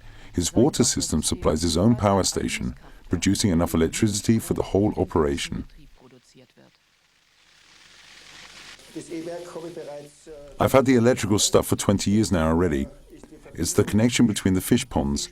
So firstly the pipe run runs through the fish ponds above, from the first group to the second group of fish ponds. The energy is generated there, enriching the water with oxygen at the same time, using this Pelton turbine. And from there, it passes through the next group of fish ponds and the next turbine.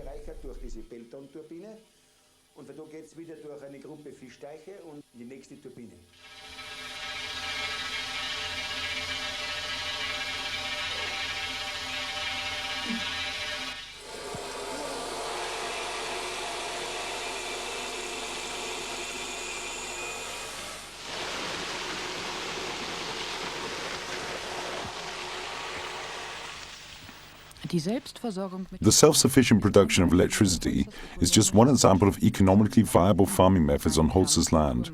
His permaculture provides him with his raw materials, making him independent from the outside world.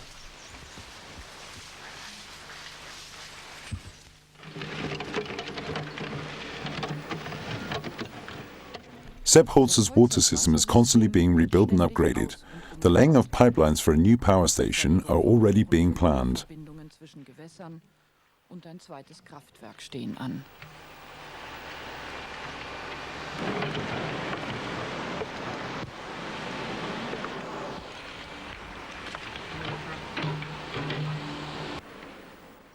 Holzer doesn't have any qualms about changing the landscape. If the one-off use of machinery can achieve much, the farmer rents a digger. Mietet der Bauer einen Bagger.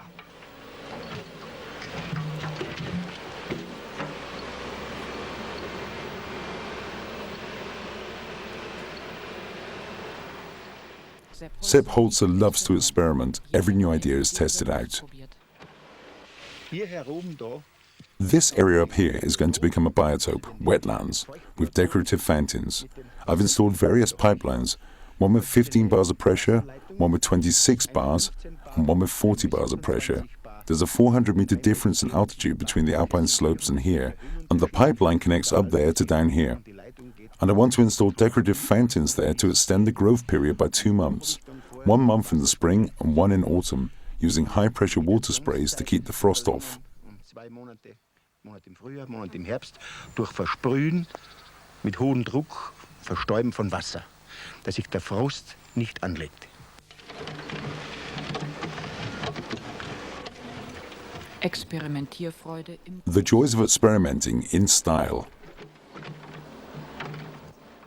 Every piece of new land is transformed into terraces. Terrassen angelegt.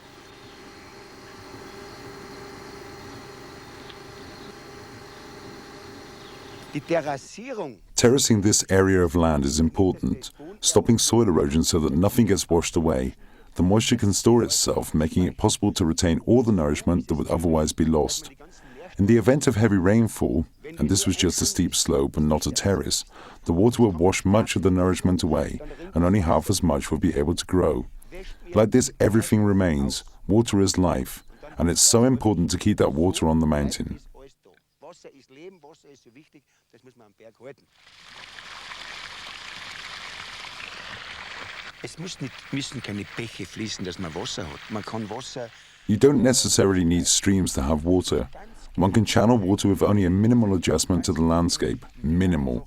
One simply digs furrows.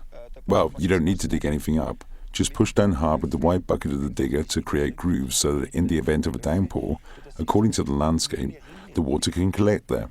If we imagine that there is a furrow here, and on the next slope there is also a furrow, and there is a hillock in the middle, the water flows into this groove, then I just have to direct the water, like in a channel, into a pond.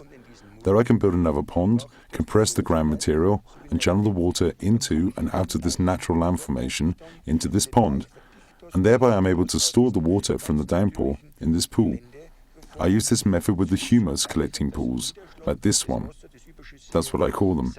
I've got one on every terrace to collect the water that flows down the mountain, for example snow water and rainwater, downpours, and the water gets collected, and in the event of overflowing, the raised beds have a capillary action and they either collect the water or pass it on if it's too much.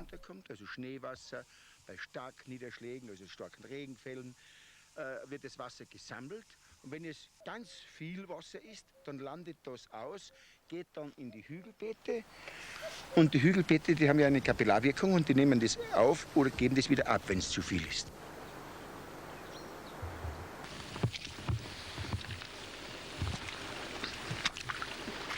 Das Wasser hat die Aufgabe, dass This water's job is to provide the pumpkins, cucumbers and all the other plants here with the necessary moisture that they need.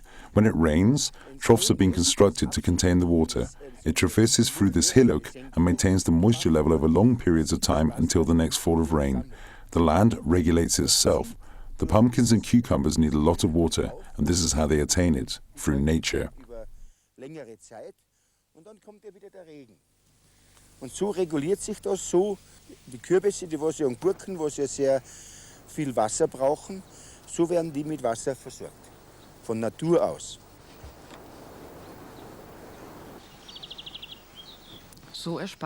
Through this, Sepp Holzer saves himself all the effort of watering his plants. He doesn't think much of watering at all.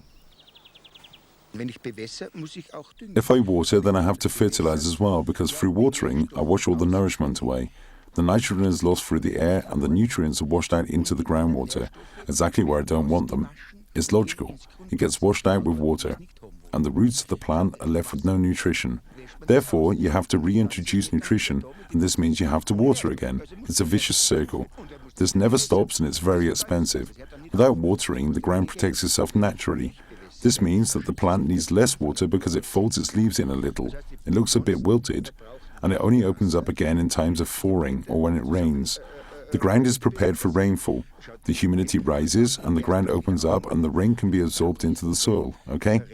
That's absolutely natural. And during dry periods, the ground protects itself so that it doesn't dry out. If I water the ground now, I change it. I make it reliant on me. Then it opens up and dries out. And then the plants dry out quickly as well. Then I have to look after the plants, and they become reliant on me, addicted. I can tell which of the corresponding shoots are which, regardless of whether they are fruit tree or vegetable, whatever. Then one sees how wonderfully everything regulates itself. For this I need deep-rooting, middle and shallow-rooting plants. The deep-rooting plants attain their moisture and nutrition from 3 or 4 meters deep. Then they sweat it out on the surface and shade the other plants. The shallow-rooting plants, so they don't dry out. That's interaction. One plant helps the other.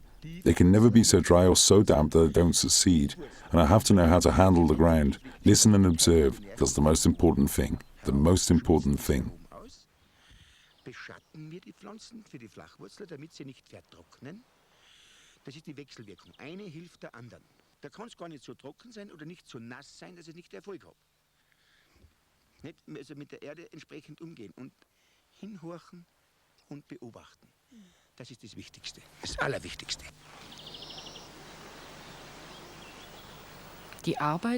Working in harmony with nature pays off. Sepp Holzer's childhood dream has been realized. His Kreimeterhof has developed into a Garden of Eden, wherein everyone, man, animal, plant, live in harmony with each other.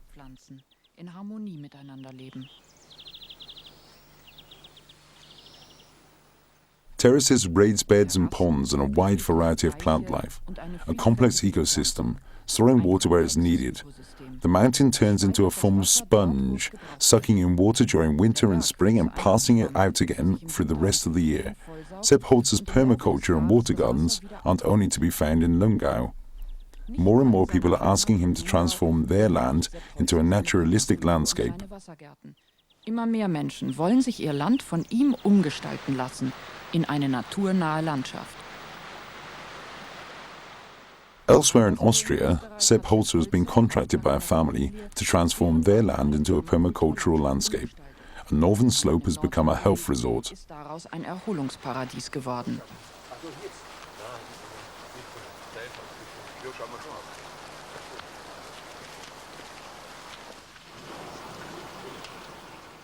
Of course, Sepp Holzer's ponds can be found here too.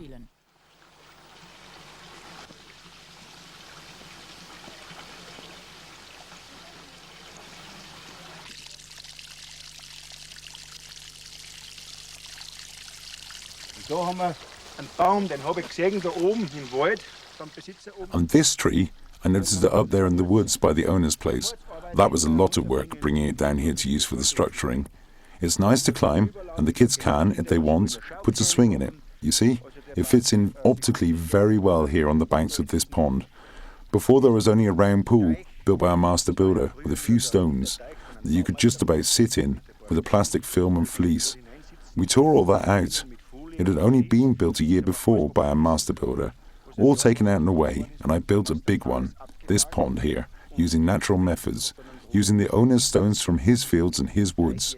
We transported them here and made everything as natural as possible. There, with the tree stumps and the boulders, as if it had always been like that. That's how it should look, not as though it's been placed there or newly built. It should look like nature intended it to be there.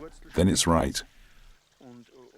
Steine so, als ob das immer schon gewesen wäre. So soll es nämlich ausschauen. Nicht wie hingestellt oder neu gebaut, sondern als ob von Natur aus der schon bestanden hätte. Dann ist richtig.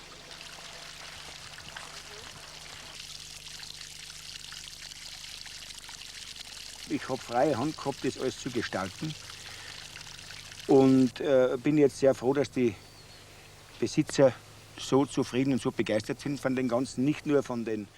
I had a free hand in creating everything, and I'm glad that the owner is so satisfied and excited about the whole thing, not just the permaculture and the plants, but from the whole project. Pond, dry lands, wetlands, barbecue, the table there, that's a psychotope.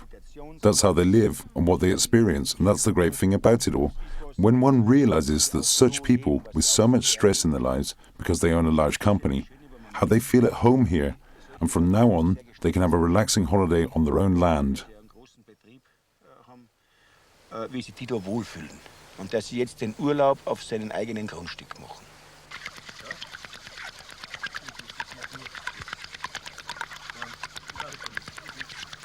Wasser als Erholungsquelle. Water as a source of recuperation. The splashing and roaring of water relaxes and calms people's souls, an underestimated quality in our hectic world. It's no surprise that many cultures regard water, the life giver, as holy.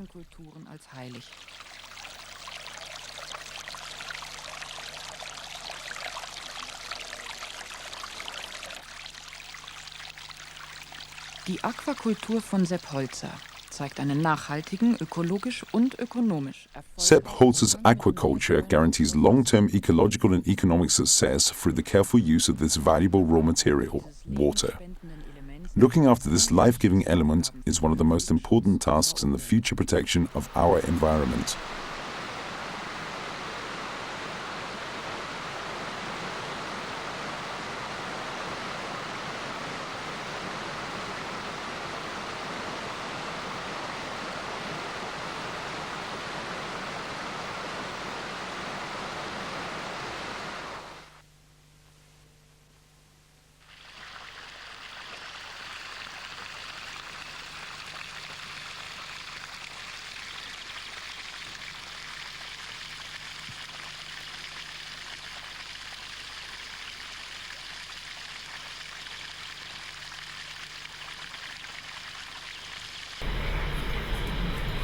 So I've got your email address. I can email you when I have other events that I'll be going on.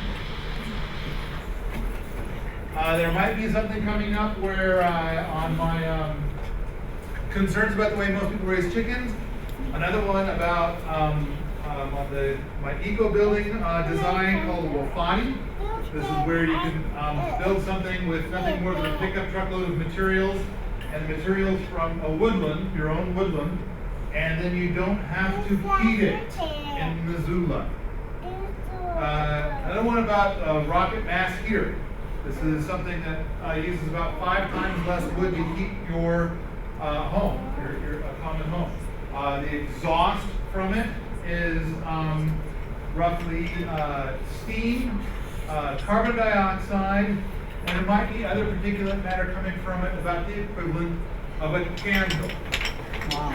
So rather than having 600, 700 degrees of heat going out your chimney, the exhaust has about 70 degrees coming out of it. So more of it stays in your home. All right. Questions about what we just saw? I was wondering, can a local library be able to get a copy of the set so everybody can watch it? I don't see why not. It should be able to do that. It is going to be on NCAP. But that is just educational people who want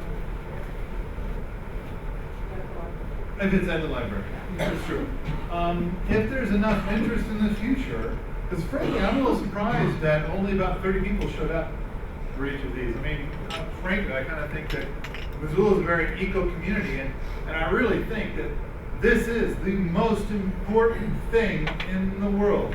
I mean, some people believe the fluorescent light bulb is political. I'm not catching on with that. I mean, the Missoulians probably run a dozen articles about the value, the eco-value of the fluorescent light bulb. I don't think that's even 1% of this. So, other questions? In the back, you had so many questions. Well, just because of some of the questions here, I'm just wondering how a true patriotic American can become a multi-millionaire with this. Because it just seems to me that even one of the questions tonight was what are the economics of these things, and that just basically Americans are I don't know what word to use, but becoming a millionaire is achieving the American dream, and that is the epitome of being an American. And a multimillionaire is even more American than just a millionaire. So I just wonder how people are going to make millions and be a true American off of permaculture. That's an excellent question. Let's put it to you this way. Now, so the thing is first, let's take a look at the average farmer has 1,000 acres. He's getting subsidies, and with his subsidies, he's earning $14,000 a year from his 1,000 acres. Here's Sepp, and he has 110 acres. And he has paid more fines than any other farmer in all of Europe. And these are not small fines. I mean, to the tune of probably nearly $1 million during his life. Now, granted, they've cut back on that. He doesn't pay nearly as much fines now as he used to. But still, that's a lot of dough. And he's still going. So he has earned enough money to pay all those fines and make a living. And his tax rate is 85%. They love to take his money. Yeah. I think he's making a lot of dough. Okay, he's an Austrian, but does he? This month's latest technology, which is going to be coming out maybe every 2 weeks in a couple of years, as opposed to every month. Jaguar and a couple of recreational vehicles, a snow thing, and a nice car, and then a 4-wheel drive for something else. Several vacations a year. Clothes that are these are things that are so centric to the American metric that I just wonder. I don't give a damn what people spend their money on. If I give a guy $1 million, I really don't care what he spends it on. No, but I'm not talking about that. I'm just thinking of people, how can they have all that with this? In front of the room. So, here's what I care about. I think that if you take a farmer that's earning $14,000 a year, and I give him the techniques to make at least $100,000 a year, the only thing is he has to give up all the chemicals. I think that Safeway is going to start carrying nothing but organic food, not because they're on any kind of eco kick, but because the farmers make a hell of a lot more money doing it this way. I think that the farmers, if they found out about this, they're going to start doing it. And frankly, if a farmer's got 100 acres, I would think that using these techniques, they should be able to earn $500,000 a year. And hence live the American dream year after year after year after year. That's my thinking. Thank you. And we could go into a lot of detail, but this stuff's been covered pretty thoroughly on Permies.com. Okay. So let me just bait you all by saying, I think it's doable. Next question, please. Yeah. 8 kilometers. So did he continue to get his water from the far off You know, I asked him, and it turned into this 10-minute long conversation for which I never got a clear answer. And because I'm going through an interpreter, so I think that's confounding things a bit. And so it's like, okay, so there's some place. You're up on the Alps. You're like on a steep slope. So somewhere you went down your mountainside, up another mountainside, and down another. 8 kilometers away, there's somebody who's got a well and you're piping their water over to you with a gravity system or something like that. I never really got a clear answer. I think it's not more than 1 or 2 kilometers away, but that they ended up burying a lot more pipe for a lot of different things. And I think they're still getting that water. I think. Is it a spring or a well? Yeah, my impression is that it's water that's like, so the water is coming by gravity to his land to play with. Now my impression is that when he got the land from his dad, that it really had no creeks on it at all. No creeks, no flowing water of any kind. It was dry. All of it. Totally dry. And so I imagine that was one of the first things he did was bring water, because that's what we all kind of do. Oh, in order to properly farm this land, I need to get water. I would imagine that now he wouldn't need to bring in that water. And I know that he's told me and others about other projects he's done since then that were in deserts, and they didn't have any water, and they kind of made water appear. Well, it's not exactly. Mostly it's more like when the water does come, they're getting it to stay around. There's this farm, it's like 400 acres, it's inside the city limits of Missoula. And I talked to some folks about that land, and I looked it over a little bit, and I told them I can turn that into a lush jungle in 5 years. Yeah. And they're like, no, we brought the experts out here, and he had to do all this stuff. They said, you can't even dig a well and get water here. And it's like, whoa, water from the sky, it comes all winter long. You just gotta make sponges of the land to get it to hold on. I mean, that's where all of our creeks, it's not like there's a tap up there filling up Rattlesnake Creek. Yeah. No, the land up there is like just one big mat of sponge, and it's just leaking all summer long. That's where the water comes from. Did I answer your question? Next question, please. Yes, ma'am. Just being in this area here, invasive weeds, how? Pick your weeds. Bring it on. Lay it. You want to talk about knapweed? Let's do the knapweed. Knapweed. Let's talk about knapweed. All right. Knapweed is a little scoundrel. It's a dirty bastard of a plant. It exudes niacin out of its roots to poison the plants around. This is called an allelopathic effect.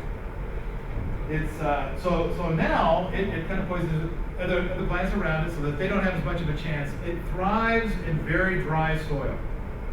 So once the soil's got a little moisture to it, well, it doesn't do as good. So now most of that comes from rinsing. So every time it rains, it rinses out some of the niacin. Niacin rinses away very easily. All right, so let's talk about Sepp's approach. Sepp's going to probably embrace most weeds, and he probably isn't going, if he were here, he probably isn't going to have too much trouble with knapweed. It'll be there, but it just won't be as dominant as it is. I mean, if you think about it, there are all kinds of things that outcompete knapweed. I mean, does a Douglas fir tree outcompete knapweed? Does an apple tree outcompete knapweed? Yeah. Any kind of tree is really going to outcompete knapweed once it gets started. imagine if it's a little tiny seedling, the knapweed might win. Did you know that knapweed makes some of the very best honey? So knapweed also has some benefits, but because it's a little dirty cheater, allelopathic-wise, then I think I would want it to not be around. I would try to discourage it in some ways. Permaculturalists tend to embrace most things that people call weeds. So, for example, dandelion is an excellent example. I mean, it's very useful on the farm. I mean, almost every farm animal eats it. And it's got a deep taproot. It survives the summer rather well. And, one thing you can do if you have a lawn is not water it. The lawn goes dormant over the summer, but the dandelions keep it open because they've got that deep taproot. So, there are plants that are problematic, and I would still try and control, but the list is much shorter for a permaculturalist. When we start traveling this path, we start to explore the whole concept of natives. And when it comes to natives, I think we covered that fairly well last week. It's just real quick.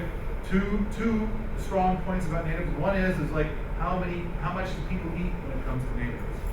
And granted, while it's wonderful to have a museum piece of natives, when we're talking about agriculture land, we're already talking about like having 5,000 acres of nothing but the monocrop wheat. And I'm trying to propose that we improve upon that plan as opposed to taking a 2-acre plot that's been very carefully had every non-native species plucked out of it, and we're trying to maintain that, and then say, now do that in a way that we can eat it. I think that's like an incredible challenge, a challenge I'm not willing to pick up. But to go from 1,000 acres of wheat land into this, I think that's easy peasy. Did I answer your question? Nobody can completely answer knapweed question. It's here to stay. I could go to bindweed too. Okay, there's two guys with arms up the back. I'm going to go down in the way back first. Wasn't there a part of the Seth's instruction last time about he was cutting down some huge plants and he like composted them? It was great big. I couldn't remember the name of them. He was making didgeridoos. I don't remember Sepp saying anything about composting. In my experience, I think good farming. If you do good farming techniques, you've got nothing to compost. Well, everything's going to some other system somewhere, and you've got nothing left over to even make a tiny compost pile.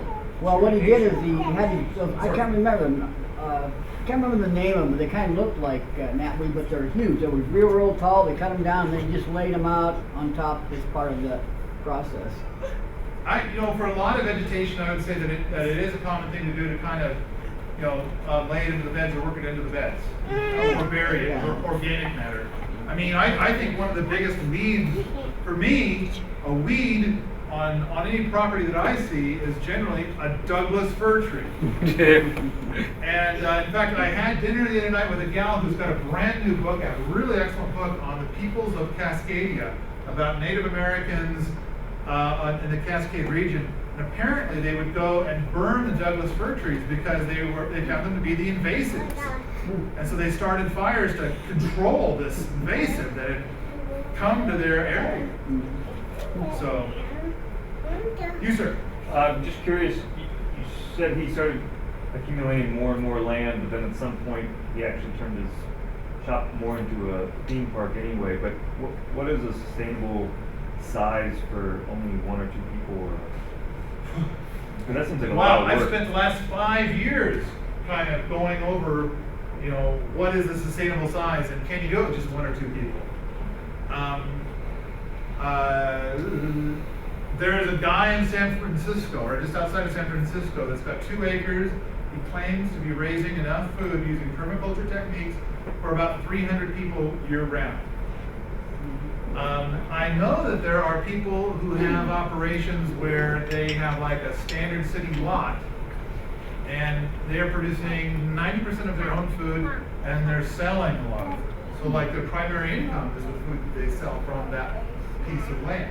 So that's on the small end, and I got that, but on the big end, like, could one person actually do 100 acres?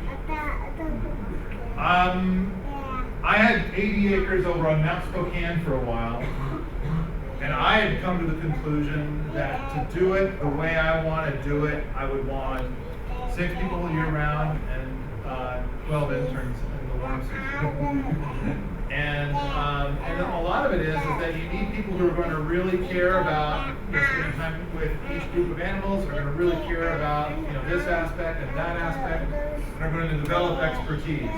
I mean, as much as I want to know everything, I can't possibly do it.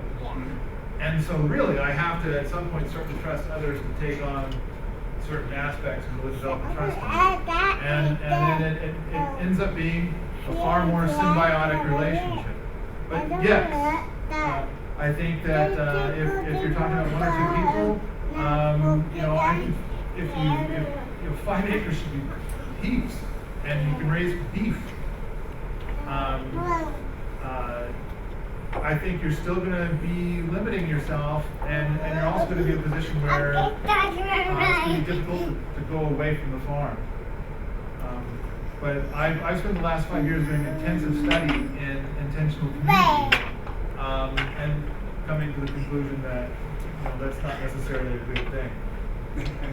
But that's a whole, that's like a 2-hour discussion for some other time. We got you covered? Next question. Talk a little bit more about your own experience in Spokane. This is the first you mentioned. Well, how many years did you try? In 2001, I moved on to the farm, started doing stuff.